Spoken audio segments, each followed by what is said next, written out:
paz del Señor, amados hermanos. Queremos dar tiempo para que los hermanos se preparen con el pan, con el vino. El hermano Willy o el hermano Adrián pueden pasar para repartirlo. En cuanto ellos lo hacen, es bueno siempre advertir que los que comen del pan y del vino deben hacerlo habiendo sido bautizados en aguas. El arrepentimiento y la fe son la base para la circuncisión del Nuevo Testamento. La circuncisión del corazón no es la parte externa, sino la parte interna, y eso realmente nos prepara. El arrepentimiento perdona nuestros pecados a través de la sangre de Jesús, y cuando alguien viene y confiesa sus pecados, pues está preparado para recibir. Entonces, cualquier tipo de situación, inconveniencias, malos entendidos, cosas desagradables deben realmente ser resueltas antes de participarnos de este momento precioso. Amén. Padre amado, en el nombre de Jesús, te suplicamos que estos elementos que representan tu carne y tu sangre vengan sobre nosotros para darnos una experiencia memorable, para recordarnos de tu muerte y de tu resurrección, Señor. Porque no solamente anunciamos tu muerte, sino también proclamamos tu venida a través de este momento precioso. Que cada uno de nosotros reciba también salud espiritual, emocional y física también para aquellos que están enfermos. Dale victoria a aquellos que necesitan, Señor, vencer sus pruebas, sus luchas y todas aquellas circunstancias que han venido a incomodarlos. En el nombre de Jesús. Amén. Gloria a Dios. Dice, porque yo recibí del Señor lo que también os he enseñado. Que el Señor Jesús, la noche que fue entregado, tomó pan y habiendo dado gracias, lo partió y dijo, tomad, comed, esto es mi cuerpo que por vosotros es partido. Haced esto en memoria de mí. Comamos en el nombre del Señor y en memoria de Él.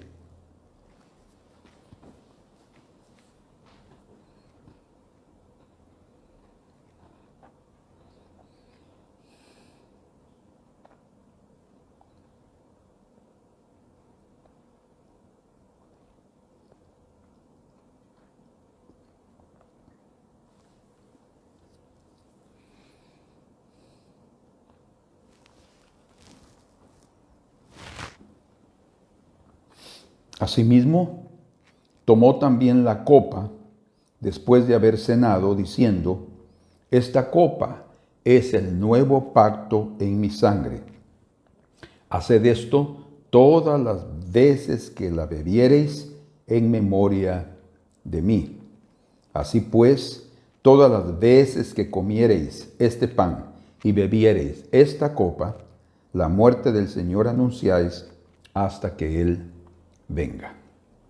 Señor, ven, te necesitamos en nuestra vida personal, en nuestra vida familiar, en nuestra vida como nación y en la vida en este mundo, Señor. Ven, por favor. Bebamos.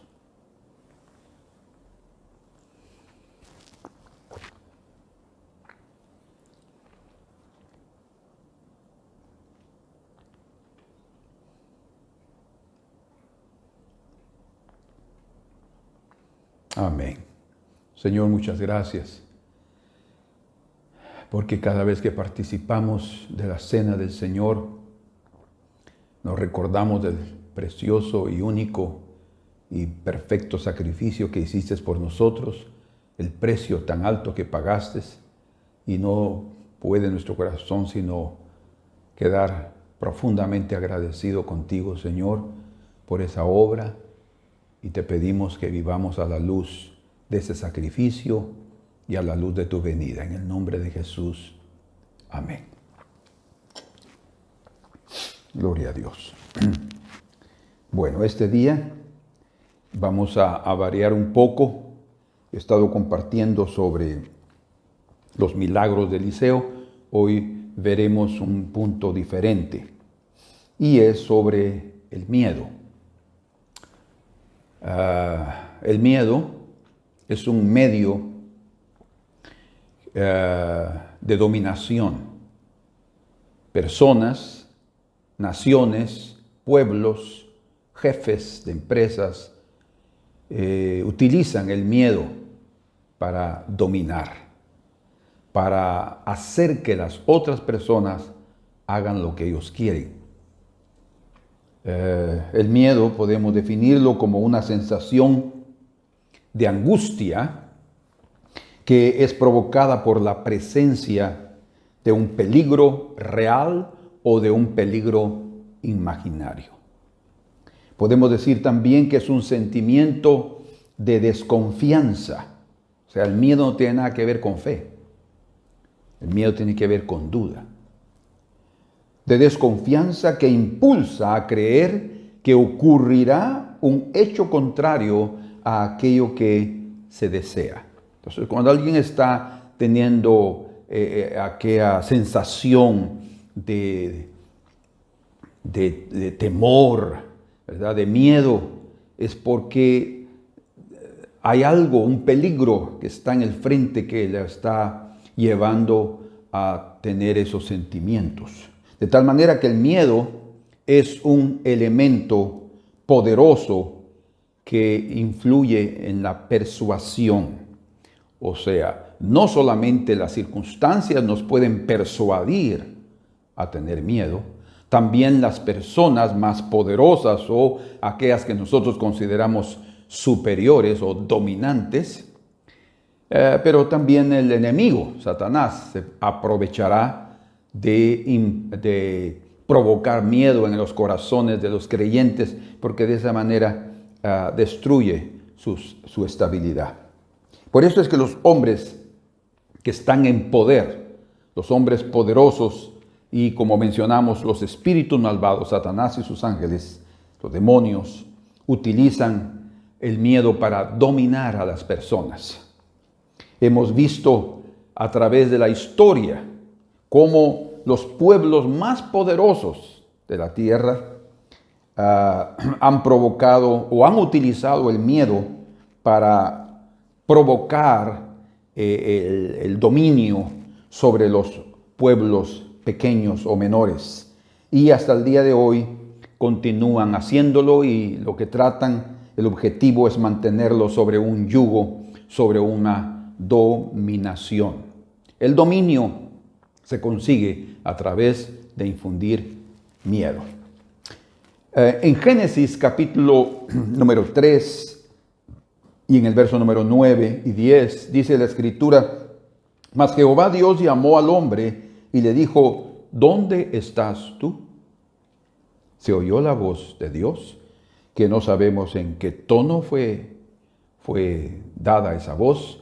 Yo tengo la seguridad que él no llegó, ¿dónde estás tú?, después de haber pecado, sino llegó diciendo, ¿dónde estás tú, Adán? ¿Dónde estás? Y él respondió, oí tu voz en el huerto y tuve miedo, porque estaba desnudo y me escondí. Entonces, aquí a través de este texto podemos ver que el primer sentimiento que el hombre experimentó después de su desobediencia fue el miedo. El primer sentimiento después de la caída, después de la desobediencia, fue el miedo. Miedo cuando oyó la voz de Dios. ¿Pero cómo? Si él no sentía miedo antes de oír la voz de Dios. ¿Qué sucedió? Bueno, Satanás fue muy astuto. Él primero los engañó con palabras persuasivas, palabras que trataron de dar a entender a Adán y Eva que el Señor era egoísta porque no quería compartir lo que Él era, porque Él era un Dios sabiendo el bien y el mal. Entonces no quería que ellos supieran eso, no tuvieran esa parte de la naturaleza divina en su conocimiento. Entonces Él trató de transmitirles que Él era un Dios egoísta. Después de que ellos creyeron en la mentira, en las palabras engañosas de Satanás, resulta que vino el miedo, apareció el miedo. Pero el miedo no apareció por oír la voz de Dios, sino apareció por la culpabilidad que ellos comenzaron a sentir. Ellos comenzaron a sentirse culpables y la culpabilidad provocó en ellos miedo, ¿verdad? La culpabilidad fue descubierta. El pecado fue realmente el pecado trajo ese miedo, pero un miedo al castigo. Vean ustedes qué tremendo. Primero los engañó pensando que Dios, dando a entender que Dios era egoísta. Y segundo, les infundió miedo también por el pecado, ¿verdad?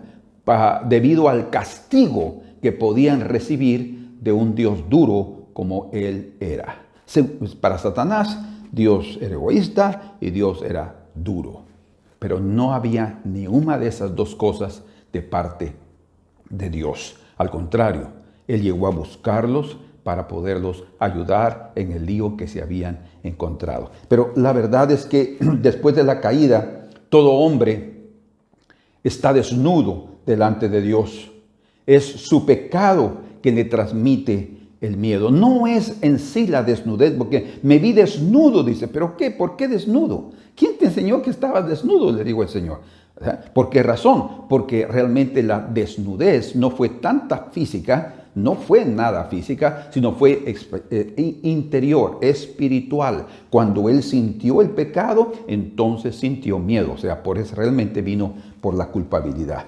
Entonces, y solamente aquellos que son cubiertos con la justicia de Cristo, el miedo es quitado de sus corazones, ¿verdad? Toda persona, como sucedió con Adán y Eva, que el Señor los cubrió, dice la Escritura aquí en Génesis 3:21, el Señor los cubrió, les cubrió la desnudez. Esa parte física es un mensaje de la parte espiritual, como también leemos en Filipenses capítulo número 3, versículo número 9, dice, y ser hallado en Él, no teniendo mi propia justicia, porque esas son trapos de inmundicia, que es por la ley, la que yo no consigo guardar, sino la que es por la fe de Cristo, la justicia que es de Dios por la fe. Cuando un hombre está dispuesto a reconocer su falla, cuando un hombre está dispuesto a reconocer su debilidad, su flaqueza, su pecado, entonces él lo confiesa y él se arrepiente y él es justificado. Cuando es justificado, él es cubierto por su desnudez espiritual y entonces el miedo desaparece. ¿Por qué? Porque el perdón de Dios viene sobre su vida. Bueno, entonces aquí vimos que el miedo fue el primer sentimiento que el hombre tuvo después de su desobediencia. Quiere decir entonces que el origen del miedo, aquí vamos a llegar a esa conclusión, el origen del miedo es al enfrentar lo desconocido, ¿verdad? Cuando él oyó la voz de Dios, sintió aquel miedo y se escondió. Él no sabía cómo el propio hombre iba a reaccionar delante del Dios del Santo y cómo Dios iba a reaccionar delante de su falla, de su desobediencia. Entonces el miedo se origina al enfrentar lo desconocido, al no saber cómo actuar, ni cómo será la reacción de la persona que enfrentaremos o de las circunstancias que también vamos a enfrentar. Prácticamente el miedo también nace de las malas experiencias, ¿no es cierto? Debido a esa sensación que ellos sintieron, ahí comenzó el miedo. Como dijo un autor sobre el miedo, él escribe así: no hay necesidad de conocer el peligro para tener miedo. Fíjense. No hay necesidad de conocer el peligro para tener miedo. De hecho, son los peligros desconocidos los que nos inspiran más miedo. O sea, es lo desconocido lo que nos lleva a tener el miedo. Ahí se origina enfrentar todo aquello que es desconocido. El miedo aparece cuando se cree estar en peligro, otra vez, ¿verdad? Cuando creemos sea un peligro real o un peligro imaginario, ahí se origina el miedo. Y cuando somos amenazados también, cuando sentimos que hay cualquier amenaza contra nosotros, también sentiremos miedo. Prácticamente el miedo en ese sentido es una señal de supervivencia, es una señal de protección, sea de un sentido negativo o sea de un sentido positivo, ¿verdad? Adán y Eva pensaron que iban a poder guardarse de cualquier peligro, a esconderse de Dios, pero era peor. Ellos tenían que haberse expuesto hasta cierto sentido. Esa vergüenza fue entendible, pero necesitaban conocer a Dios para saber cómo Él los trataría. Delante de Dios no deberíamos sentir miedo. De hecho, es así, ¿verdad? Porque Él conoce todas nuestras debilidades, Él conoce todos nuestros pecados, Él conoce todas nuestras situaciones. Entonces, ¿por qué vamos a tener miedo delante de Él? Pero el pecado genera miedo. Cuando nosotros sí estamos en pecado, entonces, obviamente, como sucedió con Adán, ahí está el miedo. Cuando fallamos, ahí está el miedo de enfrentarnos al Señor. Pero miedo por la culpabilidad, no por el ser santo en sí, que es Él. Por eso es que necesitamos, cuando eso sucede, confesar nuestros pecados, arrepentirnos y recibir el perdón, y entonces la confianza en Dios es restaurada. Por tanto, el miedo también se origina delante de aquello que tiene posibilidad de dominarnos. También nosotros podemos pensar en algún animal feroz y ahí sentimos que no vamos a conseguir resistirlo, ¿verdad? Un león, un perro grande o lo que sea, un perro pequeño puede ser. Y cuando sentimos que no vamos a poder resistirlo, que puede dominarnos, ahí viene el miedo. Prácticamente nace de una fructífera también imaginación que crea monstruos que nos esclavizan. Monstruos que nos esclavizan. Quiere decir que cuando una persona es dominada por el miedo, llega a una cierta esclavitud, porque se convierte en una persona presa de sus propios pensamientos o de su propia imaginación. Como dijo otro autor, es toda una experiencia vivir con miedo. Fíjense ustedes. En eso consiste ser esclavo. Vivir con miedo consiste ser esclavo. Por eso es que bien dice el Señor en Juan 8:34, y conoceréis la verdad y ella los hará libres. Cuando hay una verdadera libertad es porque se nos ha quitado el miedo. Dios quiere quitar el miedo de toda persona a través de un verdadero perdón y una experiencia maravillosa de limpieza.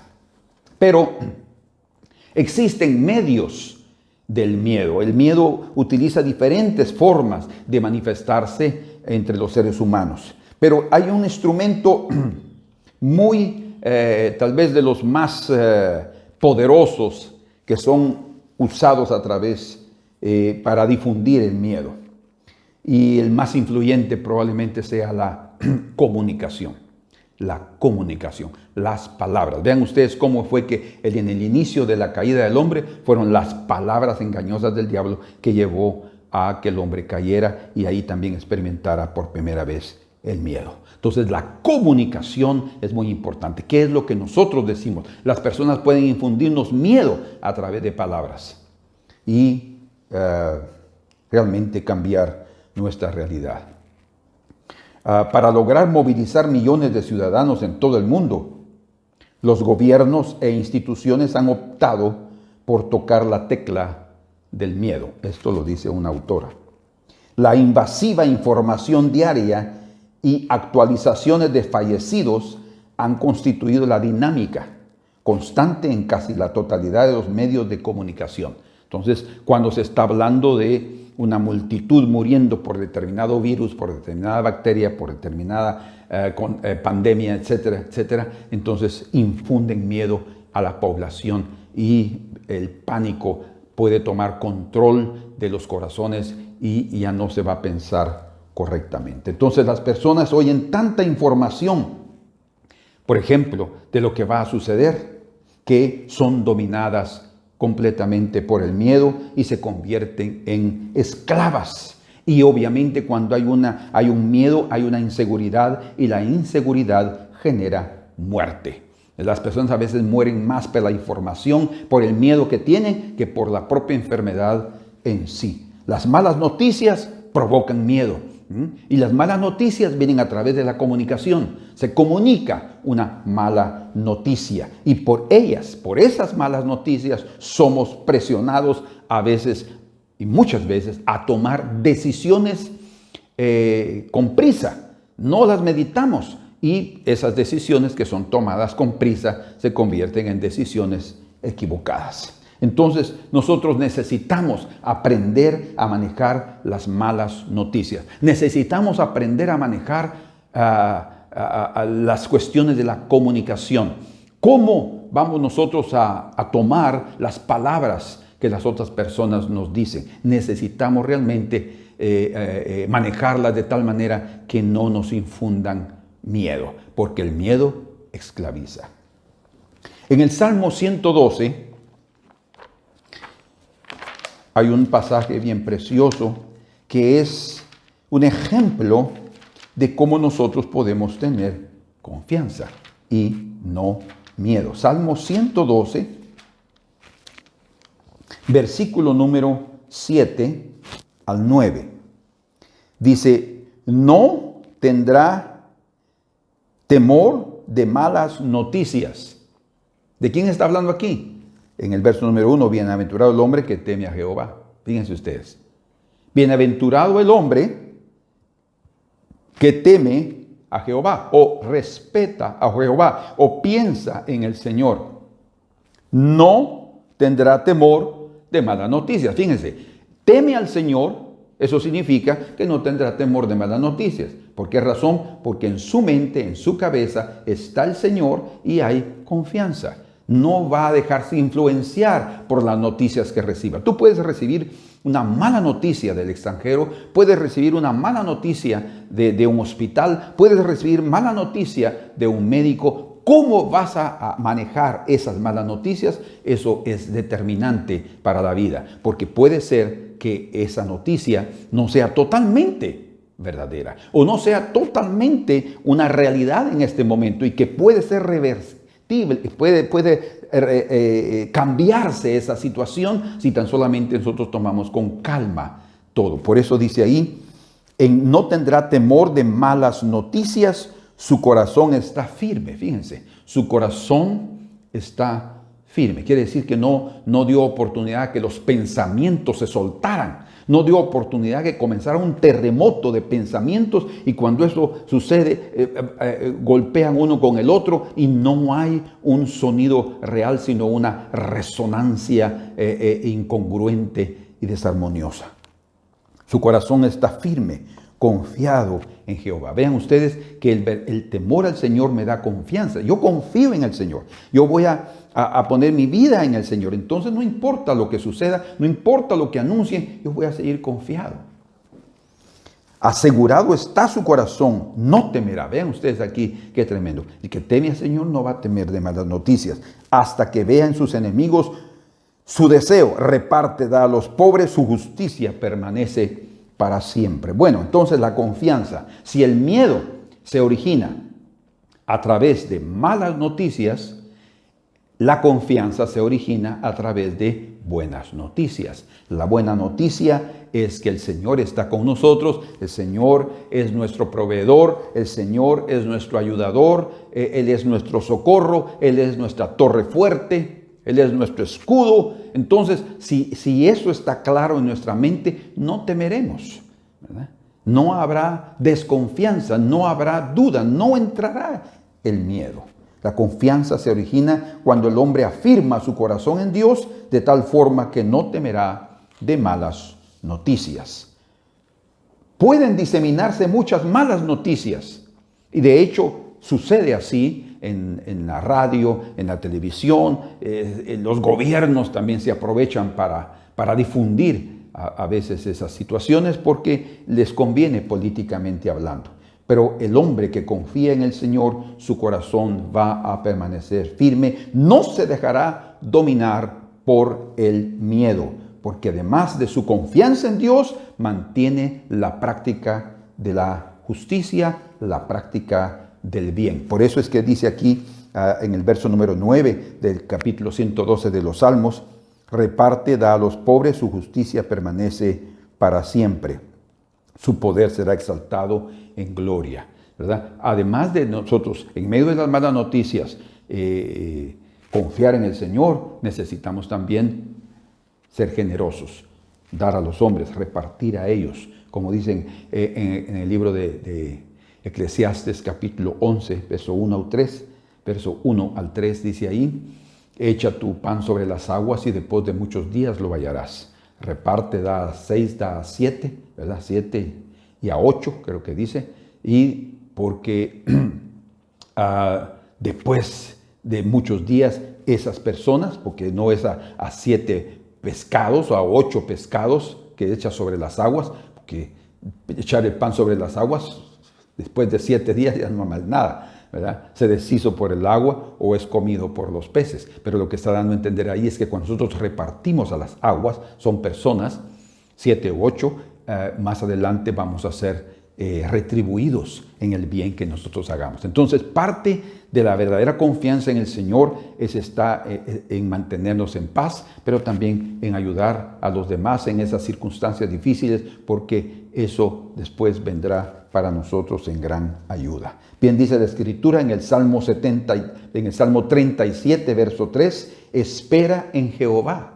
Dice, espera en Jehová y haz el bien. Ahí está el punto. Y haz el bien.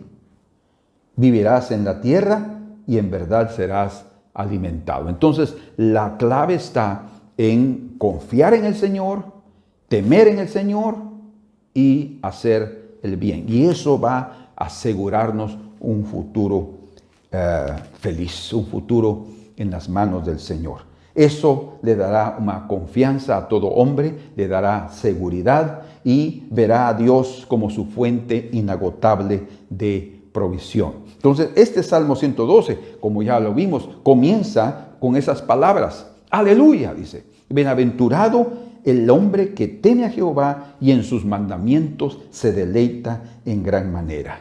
Si Dios es nuestro temor, si nosotros lo reverenciamos, si nosotros pensamos en Él, si tenemos respeto, si Él es nuestra prioridad, entonces no tendremos temor de nada. La razón es porque el Señor tiene su gobierno universal sobre todas las naciones, sobre todas las cosas. Él es soberano sobre todas las circunstancias que nosotros vivamos. Ahora, estábamos diciendo cómo la comunicación realmente es un medio utilizado para infundir miedo. Las palabras son poderosas. Las palabras buenas, también las palabras malas son poderosas. Por eso es que Satanás utilizó palabras para hablar con Eva. Algunos suponen que fue el ángel caído, obviamente, no era la serpiente en sí, sino él usó a la serpiente para poder hablar. La voz se oyó y Eva quedó confundida. De hecho, ellos probablemente hablaban con los animales, había una cierta comunicación, ¿verdad? Por la pureza que había en ese ambiente, y en aquel momento Satanás se aprovechó para hablar. Pero él utilizó las palabras, él utilizó la comunicación y obviamente sus palabras fueron escogidas con mucho cálculo. Fueron escogidas realmente, milimétricamente, podemos decir así, para que esas palabras que debían engañar y después provocar miedo. Fíjense ustedes esas dos cosas. Primero, esas palabras que él iba a utilizar debían engañarlos. Deberían ser una mentira, pero para que pueda ser creída como verdad. Y segundo, provocar miedo. Ellos debían transmitir, Satanás debía de transmitir que él quería ayudarlos. Miren, no, lo que yo estoy aquí es para ayudarlos a través de la serpiente. Yo quiero que ustedes sean como Dios. Por eso es que les estoy hablando esto. Estaba transmitiendo un mensaje de ayuda, pero el propósito realmente era destruirlos. Y eso es exactamente lo que trae una comunicación que puede ser totalmente negativa. Puede tener palabras persuasivas, obviamente, palabras engañosas, palabras que presentan una cierta ayuda, un cierto auxilio, pero en el fondo trae un propósito, un objetivo de destrucción.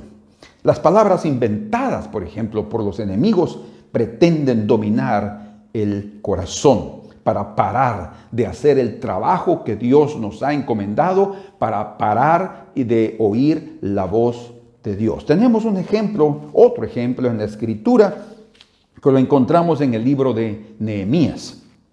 Ahí, en el capítulo número 6, en el verso número 5, leemos de esta manera: Entonces Sanbalat envió a mí su criado para decir lo mismo por quinta vez. Fíjense, él ya venía diciendo una y otra, hasta la quinta vez diciendo lo mismo. ¿Qué era lo que estaba diciendo? Con una carta abierta en su mano, en la cual estaba escrito. Este era el contenido de la carta que Sanbalat, enemigo de Nehemías y de los judíos, estaba enviando, porque ellos estaban edificando el muro y él quería parar de esa obra. Fíjense ustedes, dice: se ha oído entre las naciones alrededor de ellos, y Gazmú lo dice, que tú y los judíos pensáis rebelaros. Según ellos, estaban reconstruyendo los muros porque pensaban otra vez rebelarse contra el rey Artajerjes.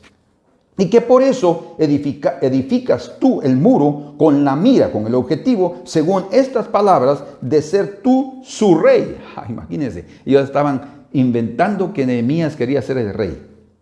Y que has puesto profetas, porque es lo que se utiliza, ¿verdad? En el mundo cristiano también se utilizan muchos profetas para infundir miedo a las personas. Así dice el Señor y así es esto. Y está tratando de guiar a las personas, de guiarlas por diferentes caminos, sea por supuestas sanidades o supuesta prosperidad o una palabra que supuestamente necesita. Y así es como van dominando a las personas. La gente se deja dominar fácilmente por los llamados profetas. En los días de Nehemías también habían profetas que no eran de Dios y profetas que sí eran de Dios. Los profetas de Dios traían palabras que infundían confianza. Los profetas del enemigo lo único que hacían era tratar de infundir miedo. Vean ustedes cómo dice aquí: y que has puesto profetas que proclamen acerca de ti en Jerusalén, o sea, a su favor, diciendo: hay rey en Judá. Y ahora serán oídas del rey las tales palabras, nosotros se las vamos a decir, diciendo Sanbalat: ven por tanto y consultemos juntos.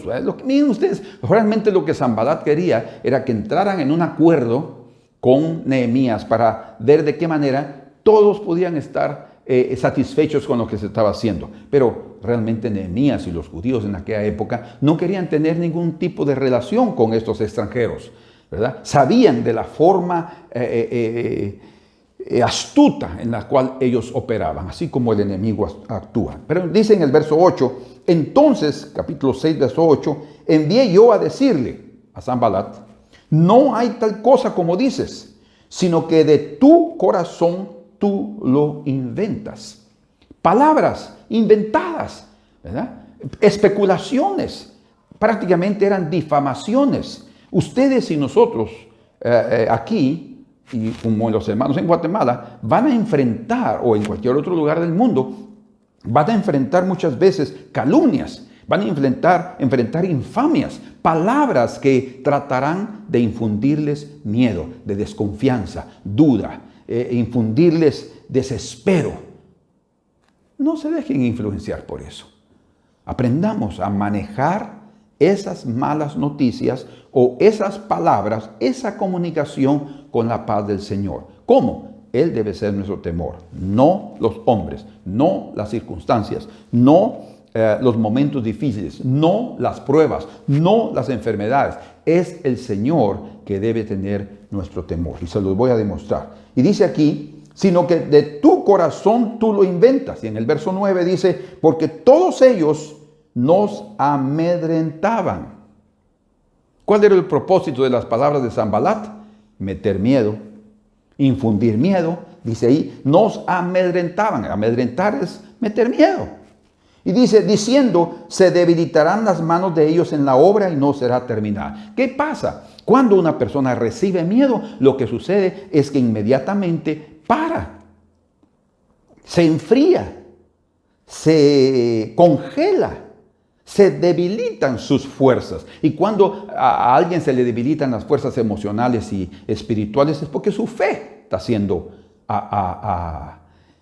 lastimada, golpeada, ¿verdad? Y cuando la fe está siendo golpeada, es porque el miedo está entrando ahí, es porque la duda está entrando ahí. Y ahí es que nosotros tenemos que tener mucho cuidado. Entonces ellos dice que trataban de amedrentarlos para debilitar las manos de ellos, para que ya no siguieran en el trabajo. Los enemigos, el enemigo quiere detenerte en tu trabajo, quiere detenerte en tu camino de hacer el bien delante del Señor y el bien delante del prójimo. Ahora pues, oh Dios, dice Nehemías, ora al Señor inmediatamente, fortalece tú mis manos. ¿Qué quiere decir?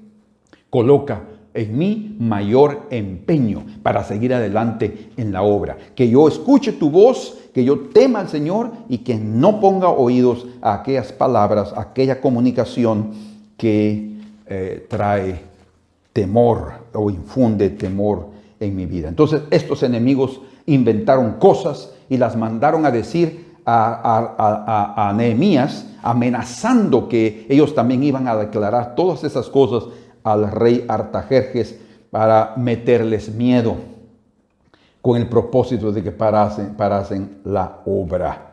Pero bien dice también en el capítulo número 6 y el verso 14 de Nehemías, dice aquí, acuérdate, Dios mío, de Tobías y de Sanbalat, conforme a estas cosas que hicieron. También acuérdate de Noadías profetiza. También acuérdate de Noadías profetiza y de los otros profetas que procuraban infundirme miedo. Vean ustedes aquí profetas, y aquí se menciona a una profetisa, Noadías, que estaba tratando de infundirles miedo. ¿Cómo? Profetizando. Nosotros hemos oído profetas que nos han tratado de infundir miedo, ¿verdad? Con sus palabras, solo porque se creen más altos y más poderosos. Y miedo. No tengan miedo. Si estamos andando en justicia, si estamos andando delante de Dios, si estamos andando correctamente, no tenemos por qué tener miedo. Podemos ver entonces que existe un trabajo por parte del enemigo que pretende desestabilizarnos. ¿Sí? Desestabilizarnos. ¿Cómo? A través del miedo. Paralizarnos, detenernos en la obra que Dios nos ha encomendado, que Dios nos ha ordenado hacer. Quiere quitarnos la protección, ¿verdad? Porque cuando nosotros entramos a miedo, o con ese sentimiento del miedo, también la protección sentimos que es quitada. ¿Por qué dijimos que hablamos también de la protección? Porque estamos hablando de los muros. Recuerden que Nehemías estaba reconstruyendo los muros. Los muros representan la protección. Y si paramos de construir muros, paramos con la protección. ¿Y cómo se para esa protección? Con el miedo. ¿Perciben cuán importante es no tener miedo? Entonces, la ciudad y el templo debía ser protegido a través de los muros. No era simplemente una reconstrucción de un reino y rebelarse contra Artajerjes, sino era la necesidad de protección propiamente dicho. Así como en nosotros también necesitamos vivir en justicia y andar con la verdad, eso va a protegernos. Muros de justicia, puertas de alabanza, todo eso va a protegernos. Entonces la justicia es quitada, sí, cuando uno peca. Por eso es que Adán vio que estaba desnudo. ¿Por qué? Porque pecó. Fue el pecado que le produjo la culpabilidad y entró el miedo. No era la desnudez, no haberse sentido desnudo, era una desnudez espiritual. Entonces, aquí llegamos a otro punto muy importante, que es que el miedo quita la verdad de la boca. Fíjense, el miedo quita la verdad de la boca. Cuando alguien está siendo presionado por el miedo, puede hasta mentir. Cuando alguien está siendo presionado por otras personas, por determinados temas o determinado asunto, puede ser que la persona que está siendo presionada mienta, falle en la verdad, falle en su fidelidad. Y quiero darles un ejemplo aquí, claro, que está en el libro de Isaías, capítulo 57. Isaías 57, versículo número 11. Vean lo que dice ahí. Bueno, primero el contexto aquí del capítulo 57 de Isaías es la condenación de la idolatría. Pero no solamente la idolatría en cuanto a ídolos, sino también a hombres, a naciones, a amantes espirituales, como propio Señor dice aquí: en la multitud de tus caminos te cansaste, pero no dijiste, no hay remedio. Hallaste nuevo vigor en tu mano, por tanto no te desalentaste. O sea, él está siguiendo en su propio camino, siguiendo en sus propios objetivos, y ahí puede caer a una trampa del enemigo. Pero dice en el verso 11: ¿y de quién te asustaste y temiste? Fíjense ustedes la pregunta que el Señor hace a través de Isaías a su pueblo. Y esta es la misma pregunta que el Señor hace hoy a su pueblo. ¿De quién y de quién te asustaste y temiste? Cuando alguien se queda asustado por alguien que viene y se queda asustado, ya no sabe ni qué hacer. Entonces, no, yo no lo hice. No, yo no fui. No, yo... ¿Por qué? ¿Por qué va a mentir? ¿Por qué va a actuar con eso? Porque tiene miedo. El miedo nos lleva a mentir. Y dice: ¿y de quién te asustaste y temiste que has faltado a la fe? Dice que has faltado a la fe. ¿Cómo así que has faltado a la fe? La verdad es que ahí se podría traducir que has faltado a la fidelidad, o que has faltado a la verdad, o en otras palabras, que has mentido. ¿Por qué has mentido? ¿Por qué no fuiste fiel? ¿Por qué no te mantuviste con la palabra de verdad? ¿Por qué? Porque tuviste miedo de algo o de alguien. Cuando una persona tiene miedo de alguien más, puede fallar a la fidelidad. Y dice ahí: y no te has acordado de mí, ni te vino al pensamiento.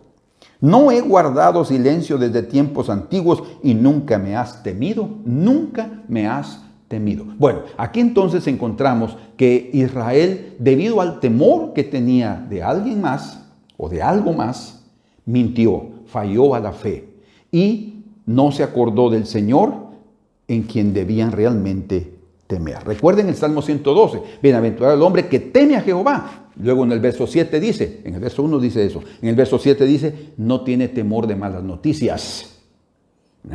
El que teme al Señor. Pero el que no teme al Señor, ¿qué va a hacer? Su corazón va a temer a otras cosas o a otras personas. Y ahí va a fallar a su fe. Si falla la fe, viene la duda, viene el miedo y obviamente el pecado toma control de su corazón.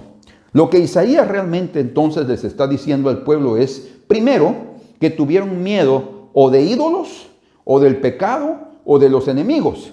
Y el miedo los llevó a mentir o a negar la fe. Porque cuando se está hablando de que negaran la fe, está hablando de ser infiel, ¿verdad? Fallar a la fidelidad, a la verdad. Entonces, toda persona que es presionada por otras personas superiores a quien les tienen miedo, ¿qué sucede? O por circunstancias, ¿verdad? Las propias circunstancias nos pueden poner en miedo y vamos a actuar de una forma incorrecta. Eso exactamente sucede y fácilmente serán presionados para mentir, para fallar a la fidelidad, para no hablar la verdad y porque serán sorprendidos en su fragilidad. Cuando una persona es sorprendida en su fragilidad o es sorprendida en su deshonestidad, inmediatamente tiene miedo. No, yo no lo hice, no fui yo. No era esa mi intención. Qué feo después es sentir aquel sentimiento de infidelidad. Segundo, el miedo provoca que nos olvidemos del Señor. Por eso el Señor dice aquí, ¿y de quién te asustaste y temiste que has fallado a la fe y no te has acordado de mí? Cuando alguien tiene miedo de otra persona o de circunstancias, se olvida de Dios. Cuando alguien teme a Dios, no teme a las circunstancias ni a otras personas. ¿Entienden lo que estamos diciendo? Esto es importantísimo en la vida. Entonces, cuando una persona tiene miedo, se olvida del Señor. ¿Qué quiere decir? No está en sus pensamientos, es lo que dice ahí. No, dice, no te has acordado de mí, ni te vino al pensamiento. No está en el pensamiento. Nuestro pensamiento, nuestra mente, nuestro corazón debe estar fijo en el Señor. Su corazón está firme en Dios, dice. Eso es lo importante que nosotros debemos tener. Entonces, cuando el hombre miente, viola su propia fidelidad, o sea, viola su propia fidelidad, su propia verdad, su palabra, viola la fidelidad del prójimo, porque le está mintiendo a alguien más, ¿verdad? Y viola principalmente la fidelidad de Dios, a quien realmente contra él pecamos. Entonces, sacrificar la verdad y hablar la mentira por el miedo, eso realmente es un desastre, es una derrota. Y las personas lo hacen generalmente cuando son descubiertos en su deshonestidad. Pero creo que cuando alguien es descubierto en su deshonestidad, debe, en lugar de mentir o de hacerse el tonto, inmediatamente confesar su falla, si quiere recibir la gracia de Dios. Cuando nuestro temor, nuestro miedo es el Señor, ahí es otra cosa. En medio de la presión, en medio de la insistencia de otras personas, le daremos la preferencia al Señor. Él estará en nuestro pensamiento. Pondremos nuestra atención en Él, no en las dificultades, como ya mencionamos, no en las luchas, no en las pruebas, no en la enfermedad, sino en el Señor. Como dice también aquí en el libro de Isaías, capítulo número 8. Vean ustedes, en el propio Isaías nos da la respuesta de Isaías 57, 17. En el capítulo número 8, en el verso número 12, dice: no llaméis conspiración a todas las cosas que este pueblo llama conspiración. No nos dejemos impresionar por la multitud. Ni temáis, lo que otros temen. O sea, los miedos de los otros no deben ser los míos. Mi miedo es el Señor, mi temor es el Señor. Ni tengáis miedo. Ahora escuchen: a Jehová de los ejércitos, a Él santificad, sea Él vuestro temor y Él sea vuestro miedo. ¿Qué está diciendo? Él debe estar en primer lugar, debe tener la preferencia de nuestro pensamiento.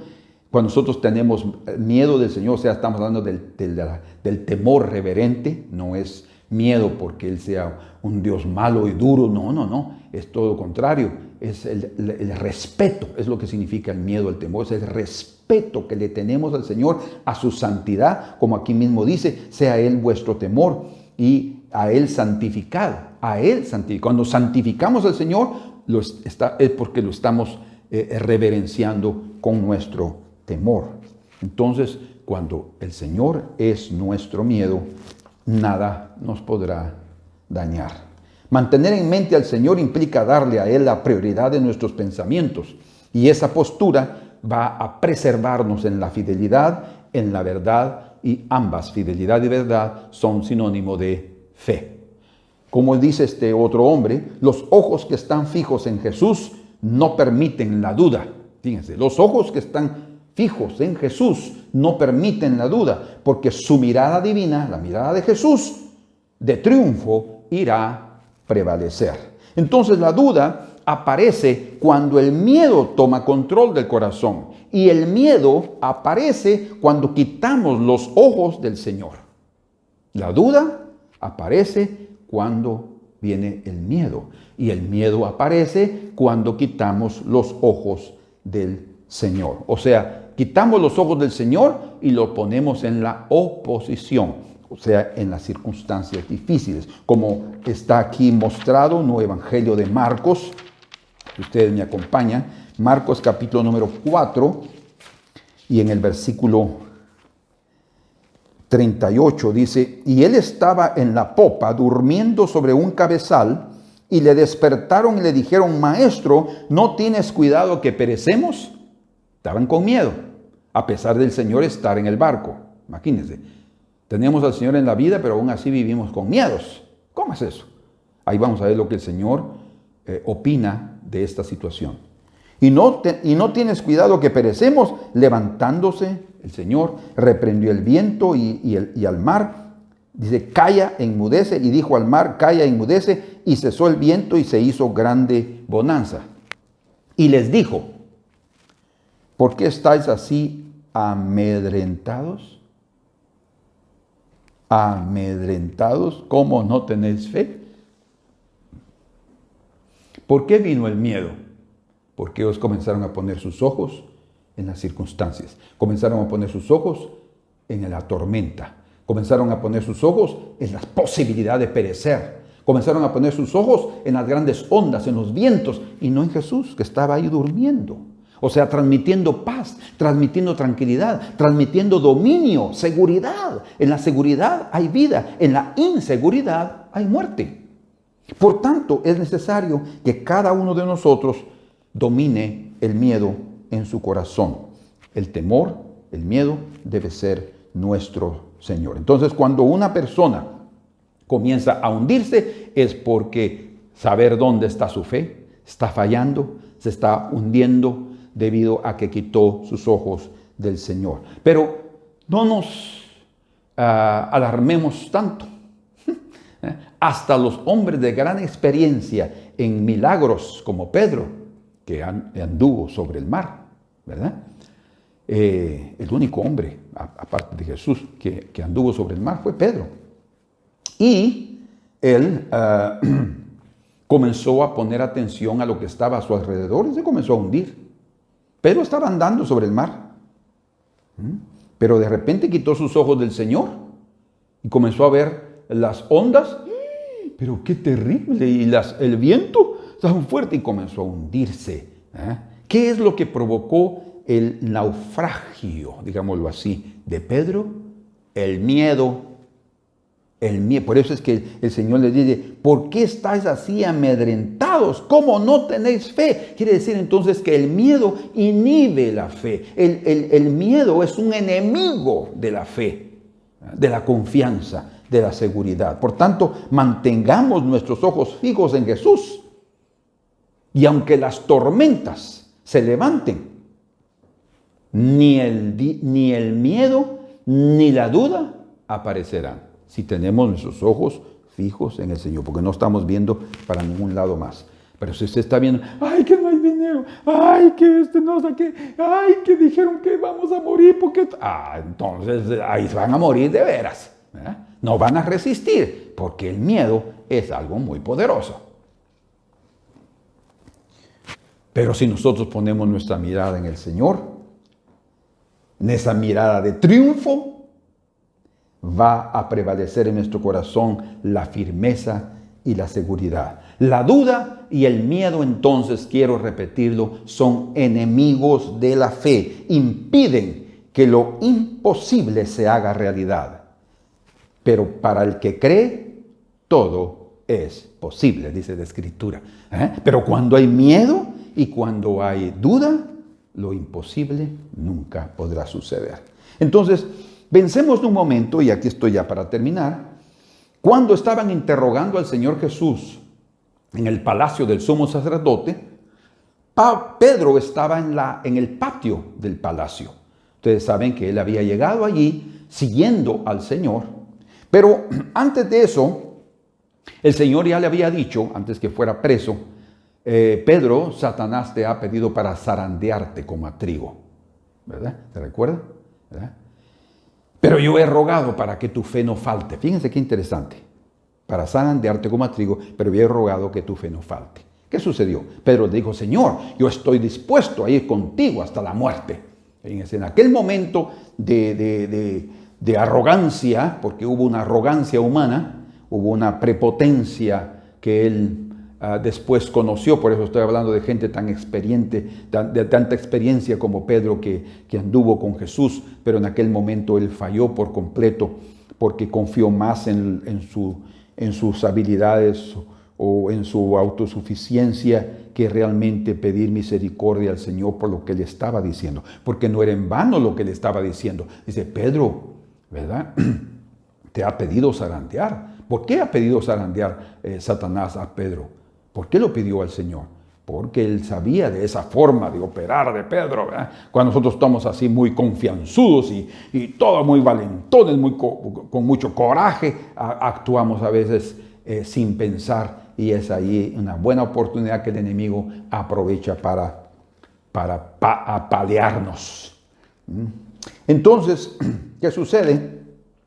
Después de que el Señor le dijo eso, el Señor también le dijo, pero Pedro, esta noche me negarás 3 veces que me conoces, ¿verdad? Eso se lo dijo antes de que él lo mencionara, que estaba dispuesto a dar su vida por él. Pero pasó, o sea, Pedro se le olvidó lo que dijo y está ahora en el patio de la cárcel y ustedes saben lo que sucedió ahí. Él fue sometido a una prueba de fidelidad, una prueba humana. Fue espiritual, sí, pero era más humana porque eran hombres y mujeres que le estaban diciendo, tú eres uno de ellos, tú eres porque hablas, porque eres Galileo. Total, 3 veces Pedro fue confrontado para que él reconociera que era discípulo de Jesús y él lo negó las 3 veces. Ni en la primera se recordó de las palabras de Jesús, ni en la segunda se recordó. ¿Por qué? Por la presión, por el miedo. Él tuvo miedo de ser preso o miedo hasta de morir. Y eso lo llevó a mentir, porque él sí lo conocía. Vean ustedes cómo es que el miedo puede llevarnos a ser infiel. Como dice, ¿de quién temiste? ¿Se acuerdan Isaías 57, 3, 17? 55, 17. Ese es nuestro pasaje, ¿verdad? 57, 11, perdón, Isaías 57, 11. ¿De quién temiste para que fallaras en tu fe? ¿Verdad? Dice, para que tu fe no falte. ¿Recuerdan lo que el Señor le había dicho?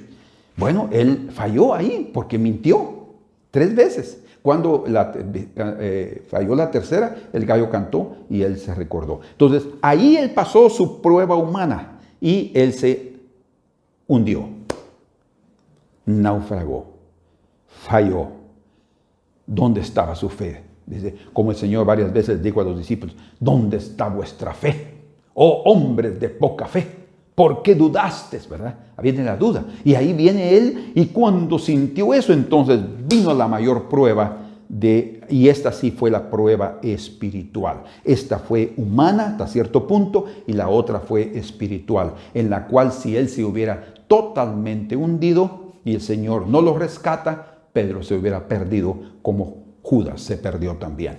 Vean ustedes, esto es importantísimo porque Pedro se metió a esta situación debido a que él tuvo miedo de los sacerdotes, miedo de la muchacha, miedo del hombre que le dijo, miedo de todo, ¿verdad? Él fue presionado. Nosotros también podemos ser presionados a estas circunstancias. Podemos ser creyentes, pero de repente en ciertos momentos de presión también podemos mentir. El Señor le había anticipado que lo negaría, pero también le anticipó que él había orado por él, que había intercedido por él para que su fe no faltara. Como dijo un hombre, el mayor enemigo de la fe es el miedo. Cuando nos dejamos influenciar por el miedo, nos alejamos de la voluntad de Dios para nuestras vidas, dice. ¿Verdad? Y es exactamente lo que sucedió con Pedro. Él se alejó de la voluntad de Dios debido al miedo que él sintió. Voy a terminar este pensamiento, pero antes les voy a contar esta experiencia de un hombre, de un nigeriano que no vivía una vida religiosa, pero él oraba todos los días, él tenía comunión, había aprendido de su familia a orar. Él se llama, mejor dicho, él vive todavía, es Harrison Okani. Harrison Okani. Este es un nigeriano que desde pequeño ayudaba a su mamá a cocinar porque creo que eran una familia de 9 hijos y él ayudaba a su mamita a cocinar para dar de comida a todos sus hermanos y ahí él aprendió a cocinar. Tanto que después llegó a ser jefe de cocina en un restaurante en el lugar donde él vivía, Nigeria, en el delta del Níger, del río Níger, que desemboca en el océano.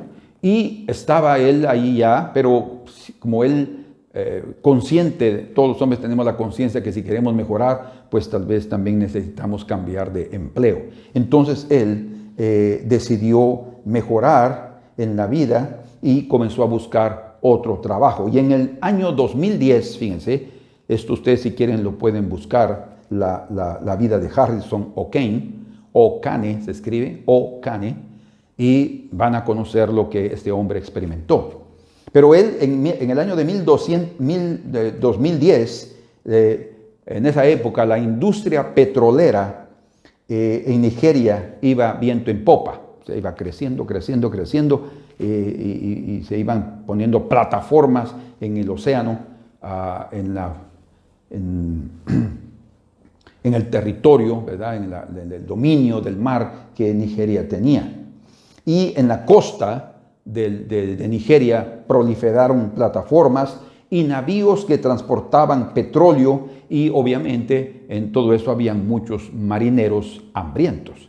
Entonces, así fue que llegó la oportunidad que este cocinero se fuera a alto mar. Ahí iba a ganar mucho más dinero, iba a continuar haciendo lo que le gustaba, lo que sabía, e iba a ganar muchos dinero y también en dólares.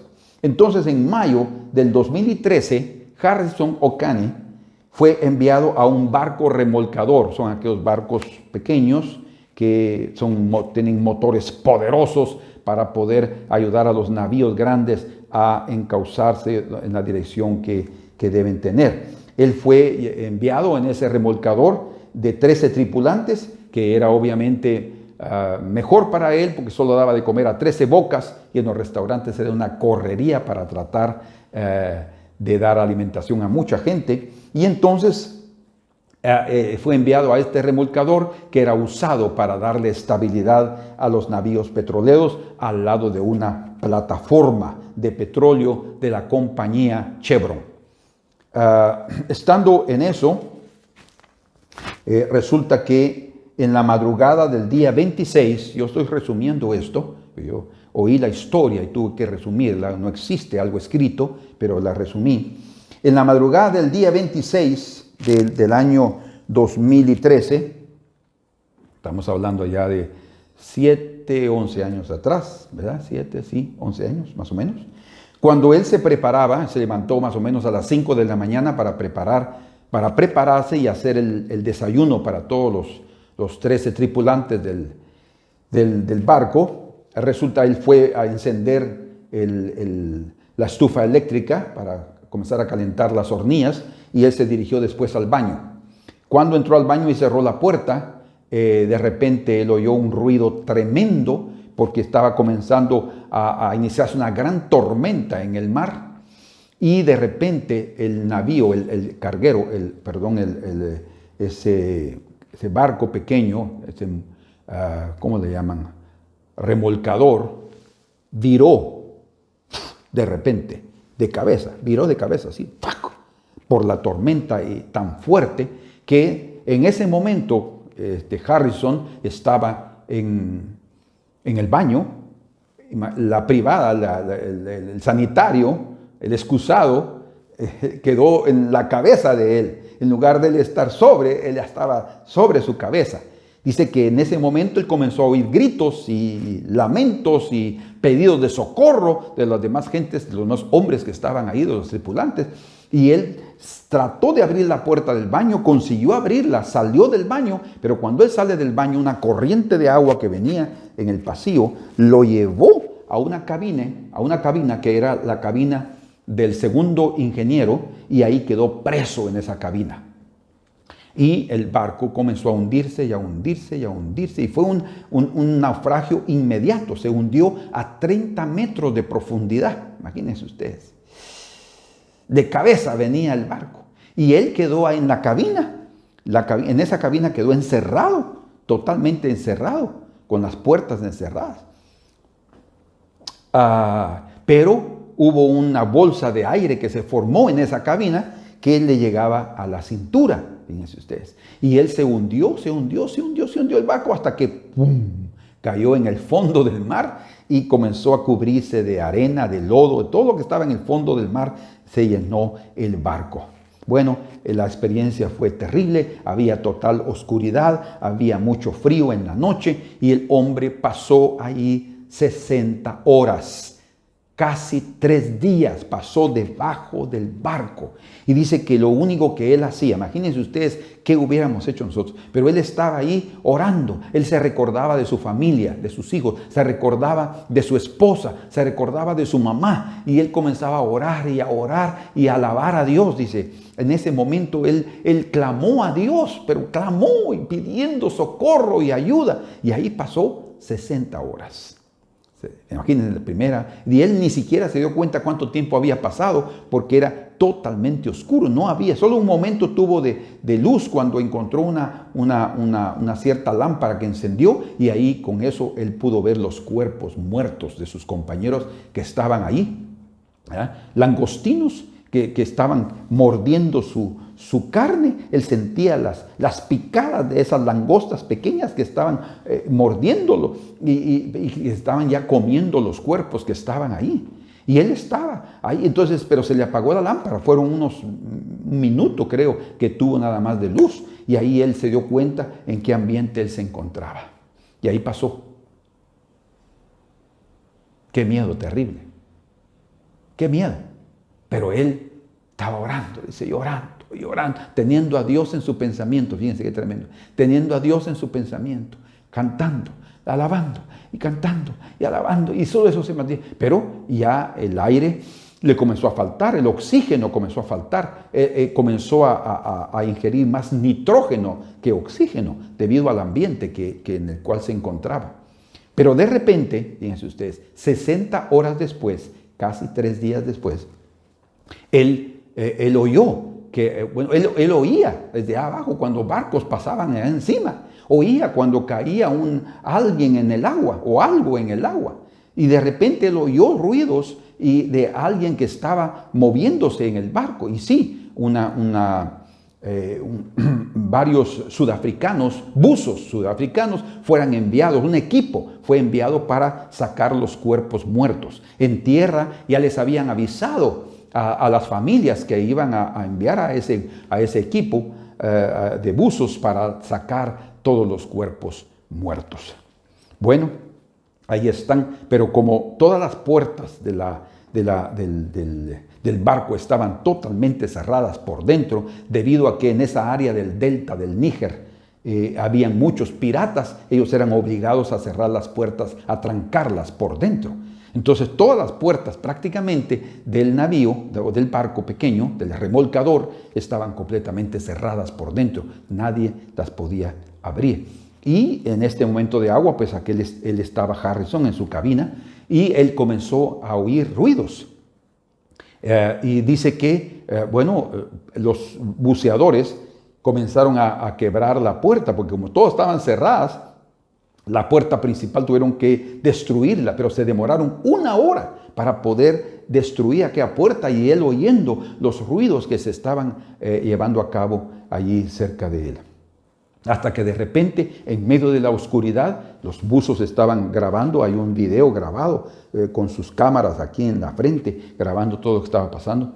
De repente, la luz pasó cerca, la luz de la que estaba en la mano de un buzo, pasó cerca de Harrison y dice que este hombre, para que no se asustaran, porque ellos estaban viendo solo cuerpos muertos, con un poco de tacto le tocó la mano y cuando tocó la mano del buzo, el buzo gritó pensando, dice que después se cuenta que este buzo sudafricano dijo que había sido el susto más grande de su vida trabajando como buzo, porque fue una cosa extraordinaria. Pero cuando él vio que había un hombre que estaba vivo, dijo, está vivo, porque había comunicación con alguien que estaba allá arriba observando todo lo que ellos hacían. Y ahí estaba Harrison Okani solo en calzoncillo, porque así estaba a las 5 de la mañana que se había levantado 3 días atrás, y ahí lo encontraron. Y él comenzó a llorar y a llorar y a llorar y a llorar, porque él decía, ahora creo que Dios existe, ahora sí creo que Dios existe, porque Dios oyó mi oración, Dios oyó mis súplicas, y fue Dios mismo el que me rescató. En cuanto lo están rescatando, él está llorando, llorando y llorando. ¿Qué pasó con este hombre?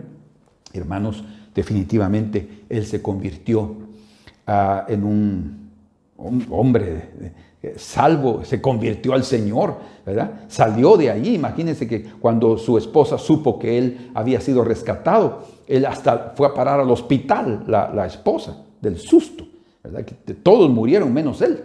Tremendo, ¿eh? Tuvieron que ponerle oxígeno para poderlo sacar. Los buzos habían entrado, como eran 30 metros de profundidad, entraron en una campana de buceo. Y ahí también metieron a este hombre con oxígeno. Lo sacaron y en el barco ya arriba lo pusieron en una cámara de descompresión. Una cámara de descompresión debido al nitrógeno que él había tragado o inhalado.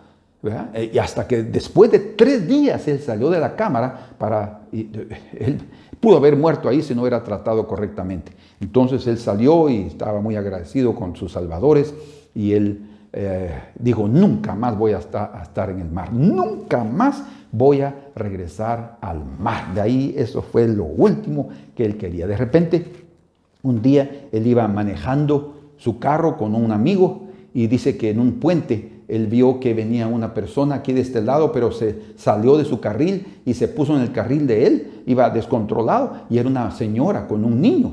Y él tuvo miedo de chocar contra esta señora y matar a la señora o al niño. Entonces él desvió su carro de ahí, de esa faja donde él venía, de esa línea de la carretera, y su carro dio en la pared del puente y el carro cayó en el río que estaba ahí. Y el carro se hundió. Se hundió hasta abajo. Y ahí estaba él otra vez con agua. Imagínense que no quería más agua. Ahí estaba otra vez él con agua. Se comenzó a meter toda el agua en el carro. Él consiguió quitarse el cinturón de seguridad y comenzó a subir. Y de repente él se acordó que su compañero estaba ahí. Se volvió, él regresó, ayudó a su compañero a quitarse el cinto, el cincho de seguridad, el cinturón de seguridad. Y los dos comenzaron a salir y salieron ilesos, salvos. Entonces ese día él resolvió en su corazón que él sabía lo que quería hacer. ¿Qué? Buzo. Él quería ahora en adelante salvar vidas y se convirtió en un buzo. Hoy en día él se dedica a bucear. Él recibió ayuda de esos otros buceadores que lo salvaron y él se convirtió en un buzo profesional que ahora ayuda a salvar otras vidas. Ven ustedes, tan impresionante la vida de Harrison Okani. Es algo tremendo, pero todo surgió porque él clamó a Dios. Y escuchen, él se mantuvo quieto, sin miedo. Tal vez tuvo miedo, pero comenzó a orar y a clamar, comenzó a poner sus pensamientos en Dios, y él es un ejemplo maravilloso de cómo podemos vencer el miedo. Pedro falló, sí. ¿Se hundió? Sí. ¿Dónde estaba su fe? Bueno, sabemos que Satanás lo había pedido para zarandear como a trigo, y él realmente utilizó a los hombres para zarandearlo, pero después de esa prueba humana venía la peor tormenta sobre su vida, que era la condenación diabólica para destruirlo. Esa era la peor prueba que iba a recibir. Y fue ahí, en esa prueba, donde él estaba sintiendo la mayor culpabilidad por haber negado a su maestro y también la mayor vergüenza contra sí mismo de no haber mantenido su palabra, ¿verdad? Entonces, 2 cosas tremendas: la culpabilidad de haberlo negado y la vergüenza de él mismo haber fallado a pesar de haberle dicho que no lo negaría. Entonces fue ahí donde el poder de la intercesión y de la oración de Jesús hizo con que Pedro resistiera y no faltara su fe. Pedro naufragó delante de los hombres, pero cuando Satanás pensó que le destruiría con el terror de la culpa de haberle fallado al Señor y por la vergüenza de sí mismo, nuevamente vio Pedro la mano divina, la mano del Señor, como en el mar de Galilea cuando se estaba hundiendo, y le dijo: hombre de poca fe, ¿por qué dudaste? Y amorosamente lo levantó, fortaleciéndolo en su fe. Entonces el Señor es capaz de ayudarnos en los momentos más críticos si nosotros tan solamente ponemos nuestra mente en el Señor y fijamos nuestros ojos solamente en Él. En Isaías capítulo 40, verso 9 dice: súbete sobre un monte alto, anunciadora de Sión, levanta fuertemente tu voz. Fíjense, levanta fuertemente tu voz, anunciadora de Jerusalén, levanta, no temas. Di a las ciudades de Judá: ved aquí al Dios vuestro. Ved aquí al Dios vuestro. No temas. Tienes que ver al Señor en tu vida. En Isaías 41, verso 10 dice: no temas, porque yo estoy contigo. No desmayes, porque yo soy tu Dios que te esfuerzo. No desmayes, no temas, yo soy tu Dios que te esfuerzo. Siempre te ayudaré, siempre te sustentaré con la diestra de mi justicia. Con la diestra de mi justicia. La misma diestra que extendió para Pedro es la misma diestra que Él te extiende para ayudarte. Y como dice también en Isaías capítulo 41, verso 13, porque yo Jehová soy tu Dios, quien te sostiene de tu mano derecha y te dice: no temas, yo te ayudo. Así es que en medio de nuestros momentos difíciles, cuando el miedo quiera aparecer, pongamos nuestros ojos en el Señor, que su mirada triunfante no permitirá que la duda ni el miedo tomen cuenta de nuestro corazón. No nos dejemos dominar por el miedo. Que las circunstancias difíciles sean controladas por nuestro periodo de oración, por nuestro periodo de alabanza, y pongamos en nuestra mente como preferencia al Señor y el temor del Señor. Él debe ser nuestro miedo, Él debe ser nuestro temor. Quiere decir nuestra reverencia, nuestro respeto. Padre amado, en el nombre de Jesús, ayuda a mis hermanos, ayúdanos a nosotros para que nada ni nadie sea suficientemente grande para intimidarnos.